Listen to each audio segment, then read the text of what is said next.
ಅಮೆರಿಕದಲ್ಲಿ operation checkmate, 30 ಭಾರತೀಯ truck ಚಾಲಕರ ಬಂಧನ. ಎಸ್ ವೀಕ್ಷಕರೇ, ಅಮೆರಿಕದ ಬದುಕು ಎಷ್ಟು ಸುಂದರವೋ ಅಷ್ಟೇ ಡೇಂಜರಸ್. ಸ್ವಲ್ಪ ಯಾಮಾರಿದ್ರು ಕೂಡ ಅಪಾಯ ಕಟ್ಟಿಟ್ಟ ಬುತ್ತಿ. ಕಾನೂನುಬದ್ಧವಾಗಿ ಅಮೆರಿಕದಲ್ಲಿ ನೆಲೆಸಿದ್ರೆ ಒಂದು ಸುಂದರ ಬದುಕನ್ನ ಕಟ್ಕೊಳ್ಬಹುದು. ಆದ್ರೆ ಅಕ್ರಮವಾಗಿ ಏನಾದ್ರೂ ನೆಲೆಸಿದ್ರೆ ನರಕ ಮಾತ್ರ ಫಿಕ್ಸ್.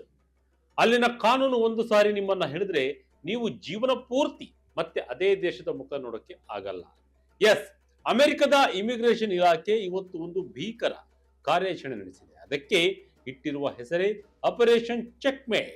ಈ ಕಾರ್ಯಾಚರಣೆಯಲ್ಲಿ ಬರೋಬ್ಬರಿ 30 ಜನ ಭಾರತೀಯರು ಈಗ ಅರೆಸ್ಟ್ ಆಗಿದ್ದಾರೆ.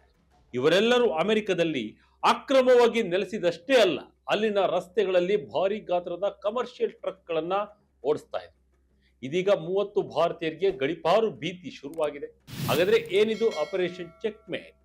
ಗಡಿಯಲ್ಲಿ ನಡೆದ ಆ ಹೈಡ್ರಾಮಾ ಏನು? ಭಾರತೀಯ ಚಾಲಕರಿಂದ ಅಮೆರಿಕದಲ್ಲಿ ಮಹಾ ಅಪಘಾತ ನಡೆದಿದ್ದ ಒಂದು ಕಂಪ್ಲೀಟ್ ರೋಚಕ ರಿಪೋರ್ಟ್ ಇಲ್ಲಿದೆ. ಕೊನೆ ತನಕ ಮಿಸ್ ಮಾಡದೆ ಈ ವಿಡಿಯೋ ನೋಡಿ. ಏನಿದು ಆಪರೇಷನ್ ಚೆಕ್ಮೇಟ್? ಎಸ್ ವೀಕ್ಷಕರೇ, ಮೊದಲು ನಾವು ಅಮೆರಿಕದ ಕಸ್ಟಮ್ಸ್ ಮತ್ತು ಬಾರ್ಡರ್ ಪ್ರೊಟೆಕ್ಷನ್ ಅಂದ್ರೆ ಸಿಬಿಪಿ ಅಧಿಕಾರಿಗಳು ನಡೆಸಿರುವ ಆ ಮೆಗಾ ಆಪರೇಷನ್ ಬಗ್ಗೆ ಹಂತ ಹಂತವಾಗಿ ನೋಡ್ತಾ ಹೋಗೋಣ. ಅಮೆರಿಕದ ಅರಿಜೋನಾ ಪ್ರಾಂತ್ಯದ ಯೂಮಾ ಸೆಕ್ಟರ್ ನಲ್ಲಿ ಈ ದಾಳಿ ನಡೆದಿದೆ.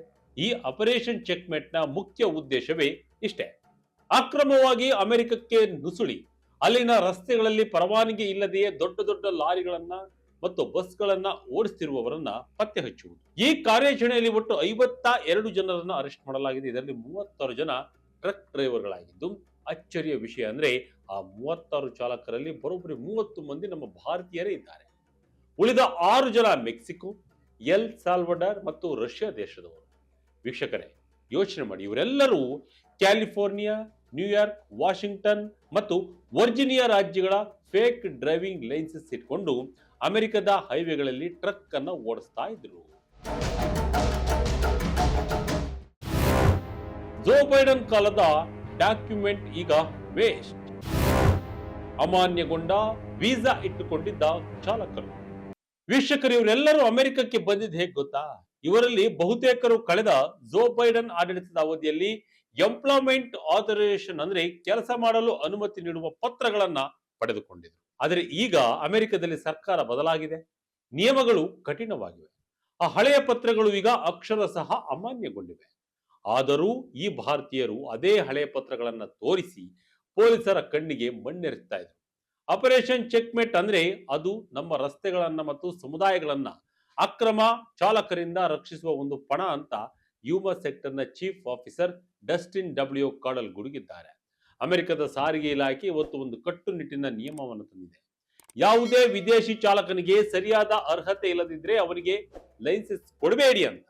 ಆದರೂ ಈ 30 ಭಾರತೀಯರು ಅಡ್ಡದಾರಿಯಲ್ಲಿ ಲೈಸೆನ್ಸ್ ಅನ್ನ ಪಡೆದು ಅಮೆರಿಕದ ಕಾನೂನಿಗೆ ಸವಾಲು ಹಾಕಿದ್ರು. 21 ವರ್ಷದ ಜಶನ್ ಪ್ರೀತ್ ಸಿಂಗ್ ಮಾಡಿದ್ರು ಕೊಲೆ. ಮೆಕ್ಸಿಕೋ ಬಾರ್ಡರ್ ಮೂಲಕ ನುಸುಳುವಿಕೆ. ವೀಕ್ಷಕರೇ, ಯಾಕೆ ಅಮೆರಿಕ ಈ ಟ್ರಕ್ ಡ್ರೈವರ್ಗಳ ಮೇಲೆ ಇಷ್ಟೊಂದು ಕೆಂಡವಾಗಿದೆ ಅನ್ನೋ ಅಸಲಿ ಕಾರಣ ಇಲ್ಲಿದೆ ನೋಡಿ.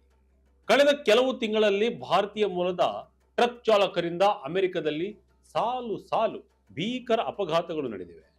ಕಳೆದ ವರ್ಷ ಕ್ಯಾಲಿಫೋರ್ನಿಯಾದಲ್ಲಿ ನಡೆದ ಒಂದು ಘಟನೆ ಇಡೀ ಅಮೆರಿಕವನ್ನೇ ಬೆಚ್ಚಿ ಬೀಳಿಸಿತ್ತು.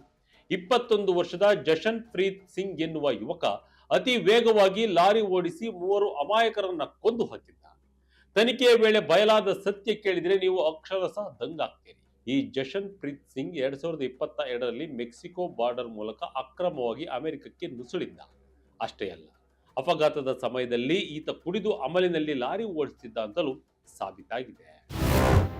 ಹರ್ಜಿಂದರ್ ಸಿಂಗ್ ಮಾಡಿದ್ದ ಇಲ್ಲೀಗಲ್ ಯೂಟರ್ನ್. ಫ್ಲೋರಿಡಾ ಅಪಘಾತದಲ್ಲಿ 3 ಬಲಿ. ಇನ್ನೊಂದು ಭೀಕರ ಘಟನೆ ನಡೆದಿದ್ದು ಆಗಸ್ಟ್ 12. ಫ್ಲೋರಿಡಾದಲ್ಲಿ 28 ವರ್ಷದ ಹರ್ಜಿಂದರ್ ಸಿಂಗ್ ಎನ್ನುವ ಚಾಲಕ ಹೈವೇ ಮಧ್ಯೆ ನಿಯಮ ಮೀರಿ ಯೂಟರ್ನ್ ತೆಗೆದುಕೊಂಡಿದ್ದ. ಪರಿಣಾಮವಾಗಿ ಎದುರಿಗೆ ಬರ್ತಿದ್ದ ವಾಹನಗಳು ಡಿಕ್ಕಿ ಹೊಡೆದು ಅಲ್ಲೂ ಕೂಡ 3 ಜೀವಗಳು ಬಲಿಯಾದವು. ಇಂತಹ ಘಟನೆಗಳು ಹೆಚ್ಚಾದಾಗ ಬೆನ್ನಲ್ಲೇ ಅಮೆರಿಕದ ವಿದೇಶಾಂಗ ಸಚಿವ ಮಾರ್ಕ್ ರುಬಿಯೋ ಒಂದು ಐತಿಹಾಸಿಕ ಆದೇಶವನ್ನು ಹೊರಡಿಸಿದೆ. ಇನ್ನು ಮುಂದೆ ವಿದೇಶಿ ಟ್ರಕ್ ಚಾಲಕರಿಗೆ ಯಾವುದೇ ರೀತಿಯ ವರ್ಕ್ ವೀಸಾ ಕೊಡಬೇಡಿ, ಅವರ ವೀಸಾ ಪ್ರಕ್ರಿಯೆಯನ್ನ ಸದ್ಯಕ್ಕೆ ತಡೆ ಹಿಡಿಯಿರಿ ಅಂತ ಆರ್ಡರ್ ಮಾಡಿದರು. ಆದರೆ ಒಬ್ಬಿಬ್ಬರು ಮಾಡಿದ ತಪ್ಪಿಗೆ ಇವತ್ತು ಪ್ರಾಮಾಣಿಕವಾಗಿ ಕೆಲಸ ಮಾಡುವ ಸಾವಿರಾರು ಭಾರತೀಯರು ಬೆಲೆ ತೆರಬೇಕಾಗಿದೆ. ಅಮೆರಿಕದ ರಸ್ತೆಗಳಲ್ಲಿ ಭಾರತೀಯ ಲಾರಿ ಚಾಲಕರು ಅಂದ್ರೆ ಈಗ ಭಾರಿ ಭಯಪಡುವ ಹಂತಕ್ಕೆ ಬಂದಿದ್ದಾರೆ. ಅಮೆರಿಕಕ್ಕೆ ಹೋಗೋ ಡಾಂಕಿ ಹಾದಿ ರಹಸ್ಯವೇನು? ಲೈಸೆನ್ಸ್ ಇಲ್ಲದೆ ಚಾಲನೆ ಮಾಡಿದರೆ ಕಾದಿದೆ ಜೈಲು ಶಿಕ್ಷೆ. ವೀಕ್ಷಕರೇ, ಈ 30 ಭಾರತೀಯರು ಈಗ ಅಕ್ಷರಶಃ ಅತಂತ್ರರಾಗಿದ್ದಾರೆ. ಇವರನ್ನ ಶೀಘ್ರದಲ್ಲೇ ಭಾರತಕ್ಕೆ ಗಡಿಪಾರು ಮಾಡಲಾಗುತ್ತೆ. ಇಲ್ಲಿ ಅತಿ ಮುಖ್ಯವಾದ ವಿಷಯವಂದ್ರೆ, ಅಕ್ರಮವಾಗಿ ಅಮೆರಿಕಕ್ಕೆ ಹೋಗೋದು ಅಂದ್ರೆ ಅದು ಬರೀ ಕಾನೂನು ಉಲ್ಲಂಘನೆ ಅಲ್ಲ, ಅದು ನಿಮ್ಮ ಪ್ರಾಣಕ್ಕೂ ಕೂಡ ಸಂಚಕರವಾಗಿದೆ. ಮೆಕ್ಸಿಕೋ ಗಡಿ ದಾಟಲು ಲಕ್ಷಾಂತರ ರೂಪಾಯಿ ಹಣವನ್ನ ಏಜೆಂಟ್ಗಳಿಗೆ ಕೊಟ್ಟು ಕಾಡು ಮೇಡು ಅಲೆದು ಅಮೆರಿಕಕ್ಕೆ ಹೋಗುವ ಈ ಡಾಂಕಿ ಹಾದಿ ಇವತ್ತು ಸಾವಿರಾರು ಜನರನ್ನ ಜೈಲಿಗೆ ತಳ್ತಾ ಇದೆ. ಅಮೆರಿಕದ ಭದ್ರತಾ ವ್ಯವಸ್ಥೆ ಅತ್ಯಂತ ಕಟ್ಟುನಿಟ್ಟಾಗಿದೆ. ಈಗ ಸಿಕ್ಕಿ ಬಿದ್ದಿರುವ ಚಾಲಕರಲ್ಲಿ ಕೆಲವರ ಹತ್ತಿರ ಸಣ್ಣದೊಂದು ಐಡಿ ಕಾರ್ಡ್ ಕೂಡ ಇರಲಿಲ್ಲ. ಅಂದ್ರೆ ನೀವು ಊಹೆ ಮಾಡಿ, ಅವರು ಯಾವ ಧೈರ್ಯದಲ್ಲಿ ಅಮೆರಿಕದ ಹೈವೇಗಳಲ್ಲಿ 18 ಚಕ್ರದ ಲಾರಿಗಳನ್ನ ಓಡಿಸ್ತಾ ಇದ್ರು ಅಂತ. ಭಾರತೀಯರಿಗೆ ಅಮೆರಿಕದಲ್ಲಿ ಇನ್ ಮುಂದೆ ಸಂಕಷ್ಟ. ಡೊನಾಲ್ಡ್ ಟ್ರಂಪ್ ಆಡಳಿತ ಬಂದ ಮೇಲೆ ಅಕ್ರಮ ವಲಸಿಗರ ವಿರುದ್ಧದ ಹೋರಾಟ ಅಕ್ಷರಶಃ ಯುದ್ಧದಂತೆ ನಡೀತಾ ಇದೆ. ಮಾರ್ಕ್ ರೂಬಿಯೋ ಅವರಂತಹ ಕಠಿಣ ನಾಯಕರು ಇವತ್ತು ಇಮಿಗ್ರೇಷನ್ ಇಲಾಖೆಯನ್ನ ಕಂಟ್ರೋಲ್ ಮಾಡ್ತಿದ್ದಾರೆ. ನಾವು ಅಪ್ಪಟ ಕಾನೂನು ಪಾಲಿಸುವವರಿಗಷ್ಟೇ ಅಮೆರಿಕದಲ್ಲಿ ಜಾಗ ಕೊಡ್ತೀವಿ ಅನ್ನೋದು ಅವರ ಸ್ಪಷ್ಟ ನಿಲುವು. ಈ 30 ಜನರ ಗಡಿಪಾರು ಪ್ರಕ್ರಿಯೆ ಈಗ ಶುರುವಾಗಿದೆ. ಇವರನ್ನ ಮೊದಲು ಡಿಟೆನ್ಷನ್ ಸೆಂಟರ್ ಅಂದ್ರೆ ಬಂಧನ ಕೇಂದ್ರಕ್ಕೆ ಹಾಕಲಾಗುತ್ತೆ. ನಂತರ ವಿಶೇಷ ವಿಮಾನದ ಮೂಲಕ ಭಾರತಕ್ಕೆ ಕಳುಹಿಸಲಾಗುತ್ತೆ. ಭಾರತಕ್ಕೆ ಬಂದ ಮೇಲೂ ಇವರು ಇಲ್ಲಿನ ಪೊಲೀಸರ ವಿಚಾರಣೆಯನ್ನ ಎದುರಿಸಬೇಕಾಗುತ್ತೆ. ಈ ಚಾಲಕರು ಇವತ್ತು ಜೀವನ ಪೂರ್ತಿ ಅಪರಾಧಿಯನ್ನು ಹಣೆಪಟ್ಟಿ ಹೊತ್ತು ಅಲೆದಾಡಬೇಕಾಗಿದೆ.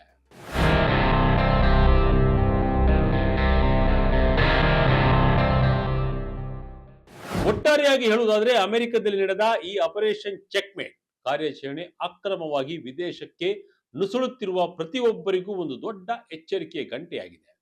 ಕೇವಲ ಹಣದ ಆಸೆಗೆ ಬಿದ್ದು ಅಥವಾ ಏಜೆಂಟ್ಗಳ ಮಾತು ಕೇಳಿ ಡಾಂಕಿ ಹಾದಿಯಂತಹ ಅಪಾಯಕಾರಿ ಮಾರ್ಗಗಳನ್ನ ಆರಿಸಿಕೊಂಡರೆ ಜೀವನ ಪೂರ್ತಿ ನರಕ ಅನುಭವಿಸಬೇಕಾಗುತ್ತದೆ. ಒಬ್ಬಿಬ್ಬರು ಮಾಡುವ ಕಾನೂನು ಉಲ್ಲಂಘನೆ ಮತ್ತು ಬೇಜವಾಬ್ದಾರಿ ಚಾಲನೆಯಿಂದಾಗಿ ಇಂದು ಅಮೆರಿಕದಲ್ಲಿರುವ ಸಾವಿರಾರು ಪ್ರಾಮಾಣಿಕ ಭಾರತೀಯರು ಸಂಶಯದ ದೃಷ್ಟಿಗೆ ಗುರಿಯಾಗಿದ್ದಾರೆ.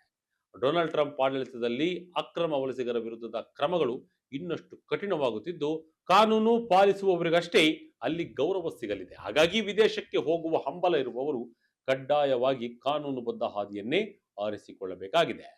ಅಮೆರಿಕದ ಈ ಕಠಿಣ ಕಾರ್ಯಾಚರಣೆಯ ಬಗ್ಗೆ ನಿಮ್ಮ ಅಭಿಪ್ರಾಯವೇನು? ತಪ್ಪದೆ ಕಮೆಂಟ್ ಮೂಲಕ ತಿಳಿಸಿ. ಇದಾಗಿತ್ತು ಈ ಕ್ಷಣದ ಇಂಟ್ರೆಸ್ಟಿಂಗ್ ಸ್ಟೋರಿ. ಇದೇ ರೀತಿಯ ಸ್ಟೋರಿಗಾಗಿ Vijaya Karnataka website, YouTube page, Facebook page follow ಮಾಡ್ತಾ ಇರಿ.